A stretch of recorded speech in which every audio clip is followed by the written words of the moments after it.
So, silencers.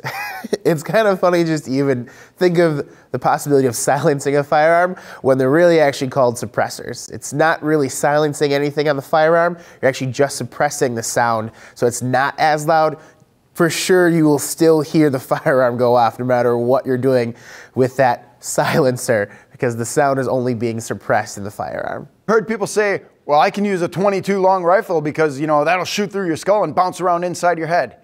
It will not. We're dealing with basic physics again, and if the bullet goes inside the head, it loses the energy in the brain matter, so it's not going to hit the back of the skull and then bounce back into the front of the skull or anything like that. A lot of times what happens when people get shot in the head, away from the cranial ocular cavity, is the bullet, even up to a .45, doesn't penetrate the skull, but goes around the outside and comes out the back underneath the skin.